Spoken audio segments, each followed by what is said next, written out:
Vicepresidente De Berti, oggi grazie ad Unioncamere Veneto torniamo a parlare di infrastrutture, un argomento sempre più centrale nell'economia del nostro paese e della nostra regione. Anche Verona è interessata da 2 o 3 punti prioritari.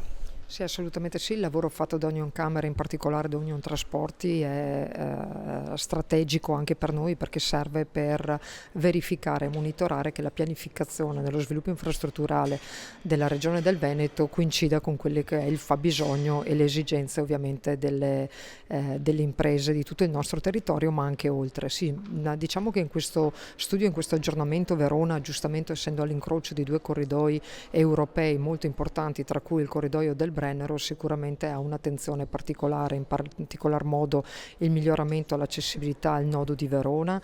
Sappiamo che la statale 12 per quanto riguarda l'accessibilità da sud nel giro di poco tempo andrà in gara, perché il CIPES si terrà in questi giorni e verrà finalmente battezzato il finanziamento di 262 milioni di euro, però non è sufficiente per migliorare l'accessibilità al nodo di Verona. Si parla di collegamento ferroviario all'aeroporto di Verona, sicuramente strategico, ma anche per dare un valore aggiunto all'importanza dell'aeroporto di Verona, che si inserisce in un sistema di aeroporti sicuramente concorrenziali. Teniamo presente che da Verona abbiamo Venezia, Bologna e Bergamo che distano 1 ora e 10, 1 ora e un quarto, tutti e tre.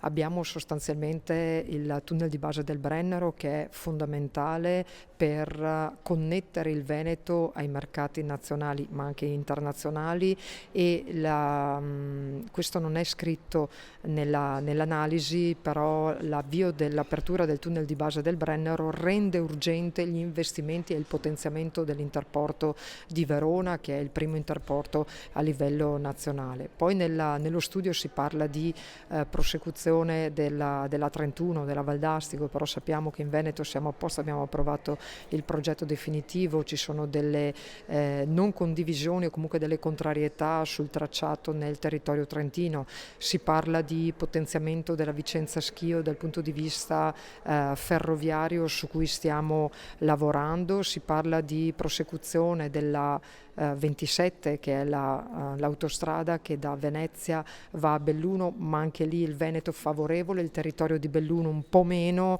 sicuramente contrari la Carinzia e il Sud Tirolo, perché il Sud Tirolo non crea problemi solo sul fronte del Brennero, ma crea problemi anche ad est. Quindi diciamo che c'è una condivisione sostanzialmente tra quelli che sono i fabbisogni infrastrutturali. Ovviamente i fabbisogni infrastrutturali sono molti di più di quelli che vengono indicati nel libro bianco, però quello che mi ha fatto piacere è vedere che la percezione da parte delle imprese di quello che è lo stato di fatto delle infrastrutture del Veneto è assolutamente positivo, quindi da qua possiamo solo migliorare.